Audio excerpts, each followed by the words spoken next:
சக்கரத்தில் இப்ராஹிம் நபியை வைத்து இருக்கின்ற நேரத்தில் ஜிப்ரில் அலை வந்து, என்னிடத்தில் உமக்கு தேவை உண்டா என்று கேட்டார்.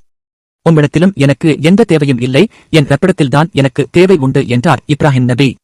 பின்பு ஜிப்ரில் அலை, உன்னுடைய ரப்பை நாடி உன்னுடைய தேவையை கேளும் என்றார். அதன் பிறகு நபி இப்ராஹிம், என்னுடைய ஆண்டவன் என்னுடைய வரலாற்றை எல்லாம் அறிந்திருக்கிறான், அதுவே எனக்கு போதும், நான் கேட்க வேண்டியது என்ன இருக்கிறது என்றார். இன்னும் அல்லாஹ் எனக்கு போதுமானவன், அவனே எனக்கு பொறுப்பானவன் என்றார். மேலும் ஹஸ்பியல்லா வனிமல் வக்கீல் என்று கூறினார். அவர்கள் நெருப்பில் அவரை இருந்தார்கள். உடனே அல்லாஹு தாலா நெருப்புக்கு கட்டளையிட்டான், நெருப்பை நீ அவர் உடல் ஏற்றுக்கொள்ளும் அளவுக்கு குளிர்ந்துவிடு என்று. அந்த நெருப்பு அந்த அளவுடன் குளிர்ந்துவிட அந்த சமயம் பூமியில் இருந்து நெருப்பு எல்லாம் அணைந்தது.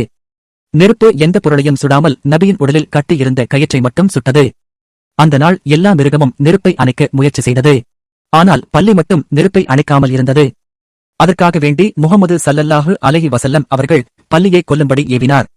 அதற்கு சின்ன பாவி என்றும் பெயர் வைத்தார். இப்ராஹிம் நபி விழுந்த நெருப்புக் குழியில் 40 முழம் அகலத்தில் ஒரு தோட்டம் உண்டாக்கினான். அந்த தோட்டத்தின் நடுவே 10 முழம் அகலம் 10 முழம் நீளத்தில் ஒரு குழி உண்டானது. அந்த குழியின் ஓரத்தில் 4 முழம் அகலத்திலும் 4 முழம் நீளத்திலும் ஒரு சிம்மாசனம் உண்டானது. அவரை நெருப்பில் எரிந்தபோது மலக்குகள் அவருடைய 2 தோள்களையும் பிடித்துக் கொண்டு வந்து அந்த சிம்மாசனத்தின் மேல் உட்கார வைத்தார்கள். ரிலுவான் என்னும் மலக்கு சுவர்க்கத்திலிருந்து துகில் கொண்டு வந்து உடுத்தாட்டினார். அந்த துகிலின் மேல் லா இலாஹ இல்லல்லாஹு முஹம்மது ரசூலுல்லாஹ் என்று எழுதப்பட்டிருந்தது.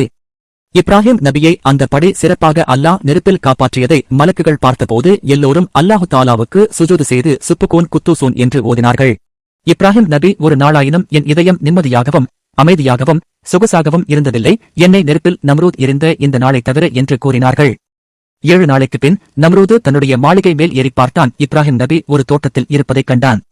அவருடைய 2 பக்கத்திலும் 2 மலக்குகள் இருப்பதையும் கண்டான். எரிந்து போன மரங்கள் எல்லாம் தளிர்ந்து பழங்கள் பழுத்து இப்ராஹிம் நபிக்கு அருகில் குலைகள் காய்த்திருப்பதையும் தோட்டத்துக்கு பக்கத்தில் இருக்கும் மரங்கள் எல்லாம் இருந்து போனதையும் கண்டான். இப்ராஹிம் நபியே நெருப்பில் இருந்தபோது அவர் மேல் 360 கற்கள் அந்த நெருப்பில் எறியப்பட்டன. அல்லாவின் அருளால் 7 கற்கள் 7 தண்ணீர் சுரவைகளை உண்டாக்கி அந்த நெருப்பிலே விழுந்தது. அந்த நேரம் அல்லாஹ் பூமியை உடையவர்களுக்கும் வானத்தை உடையவர்களுக்கும் இடையில் இருக்கின்ற திரையை நீக்கினான். எல்லோரும் அல்லாஹ்வுக்கு சுஜூது செய்து, ஆண்டவனை, உன் அடியார்களில் ஒரு அடியார் பூமியில் உன்னை வணங்கிக் கொண்டிருக்கிறார், அவரை அவருடைய பகைவர்கள் எதிரில் அழித்து விடாதே என்று துவா செய்தார்கள். நபி இப்ராஹிம் அவர்கள் கூறினார்கள், ஆண்டவனை, உன்னுடைய அடியார்கள் எல்லோரும் எனக்காக துவா செய்வது கொண்டு மூழ்கியிருக்கிறார்களே என்றார். அல்லாஹு தாலா கூறினான், உன்னுடைய வெளியிலும் புறத்திலும் என்னை நீ நினைப்பது போல நானும் என்னுடைய படைப்பினங்களை எல்லாம் உன்னை கொண்டு நினைவில் மூழ்க வைத்தேன் என்றான்.